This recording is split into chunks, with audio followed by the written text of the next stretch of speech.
They were the high-ranking officers whose command decisions not only defined the execution of campaigns, but also permanently influenced post-war military doctrine and legal standards. Their legacies are rooted in managing immense strategic pressure and making critical choices during periods of unprecedented military flux. This analysis focuses on 5 German commanders whose careers illustrate profound strategic acumen and, at times, significant moral complexity. These men were tested by material scarcity, political interference, and superior opposing forces, compelling them to innovate at the highest levels of command.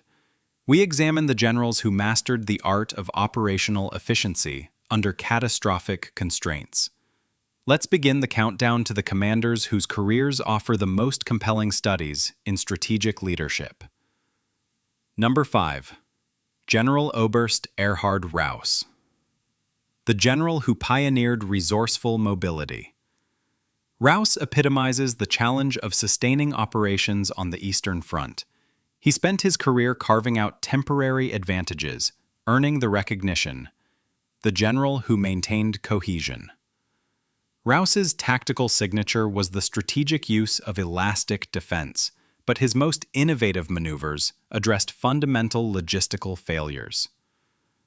During the 1941 winter campaign near Moscow, his 11th Panzer Division faced severe mobility issues. His solution was practical and decisive. He rapidly repurposed captured Soviet sledges. This transformed his unit into a highly mobile, winter-capable fighting force, securing a critical tactical advantage. As the conflict progressed, Raus's role centered on crisis stabilization. Facing opposing forces that frequently held overwhelming numerical superiority, Raus developed what he called the snail offensive. This was a limited, sequential operation designed not for strategic conquest, but to secure vital supply corridors. It was an offensive maneuver executed solely for defensive reinforcement. Raus's published memoirs remain a key reference for military analysts, detailing exactly how to conduct effective mechanized operations under sustained conditions of material insufficiency. Number 4. General Oberst Lothar Rendulic. The general whose judgments shaped legal precedent. Rendulic's command experience spanned diverse theaters, culminating in a post-war trial that profoundly impacted international military law. Rendulic was tried at Nuremberg for actions including the execution of hostages and, crucially, for the implementation of the Scorched Earth campaign in northern Norway. Under his orders, civilian infrastructure was systematically destroyed to prevent the material and strategic exploitation of the region by advancing Soviet forces. The legal finding on the demolition charge became his enduring legacy. Rendulic was acquitted on this count after successfully arguing that intelligence available at the time led him to genuinely believe the destruction was a military necessity, required for the preservation of his forces against imminent threat. This finding established the controversial Rendulic rule in international humanitarian law. This doctrine suggests that high-ranking commanders can be shielded from criminal liability for battlefield decisions made in good faith under extreme strategic pressure, even if later analysis questions the judgment.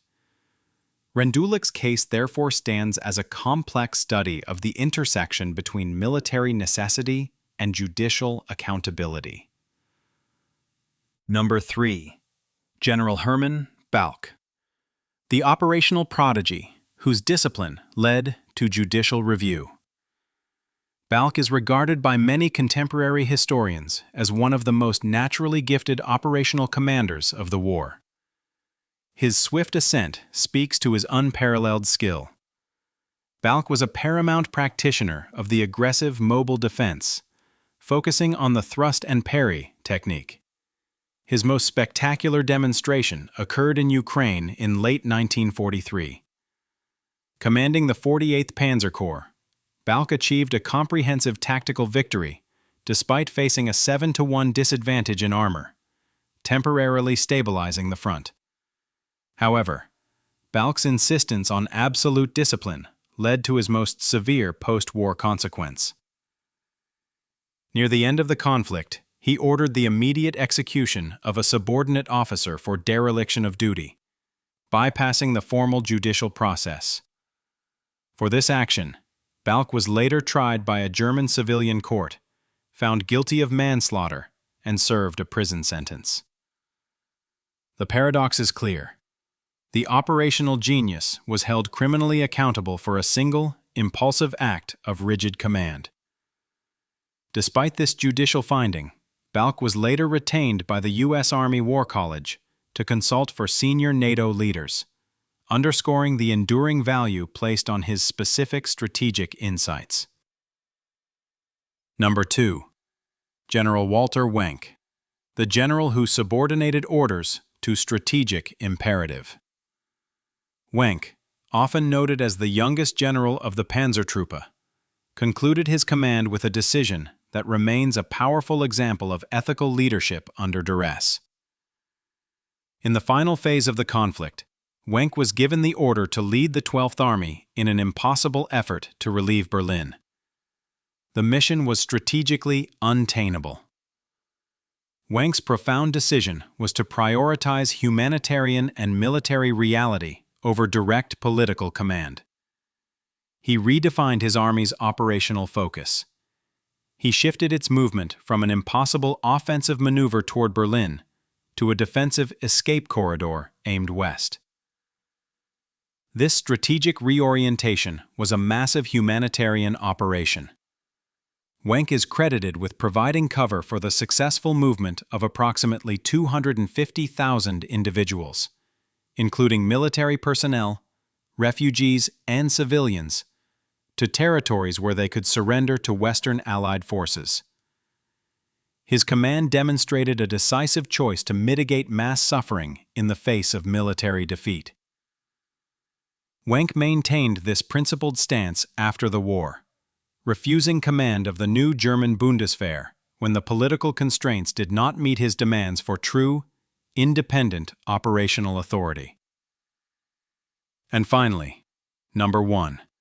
General Hans-Valentin Hube, the one-armed general whose tenacity defined breakthrough.